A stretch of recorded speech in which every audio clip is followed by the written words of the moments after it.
Popular movie moments you never knew were improvised. The Dark Knight. Heath Ledger's youthful spontaneity helped define a generation of evil, or more specifically, evil shenanigans for his performance as Joker. Ledger stayed in character and fidgeted with a detonator when the hospital explosion stopped. The Empire Strikes Back. Han Solo's cocky "I know" reaction to Leia's "I love you" goes down in the player's handbook as one of the all-time greatest responses to a snarky woman's demand for commitment. Harrison Ford's rugged and untamed portrayal of manhood was in stark contrast to Luke Skywalker's innocence.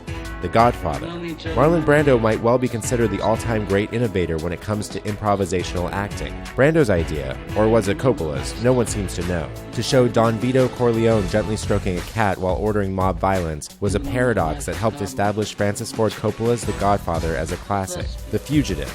Tommy Lee Jones finally got his starring vehicle in an amazing supporting role playing United States Marshal Samuel Gerard. His ad-libbed response to Richard Kimball's insistence of his innocence was blunt, funny, and truthful, much like Tommy Lee Jones' presence as an actor. I don't care.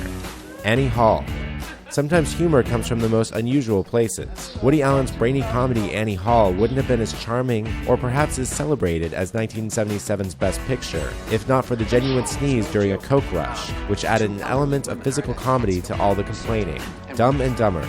An unscripted scene had Lloyd leave the bar and see a newspaper clipping, "Man walks on the moon." He then exclaims, "No way, that's great," swings the door open and yells, "We landed on the moon!"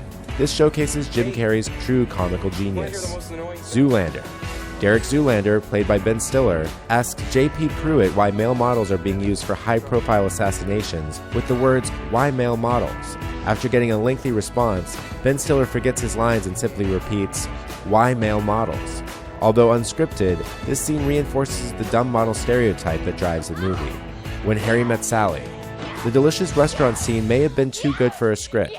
Writer Nora Ephron said Meg Ryan came up with the idea for the setting, as well as the over-the-top fake orgasm. Furthermore, Billy Crystal came up with the "I'll have what she's having" line, being the proverbial wisecracker that fans know and love.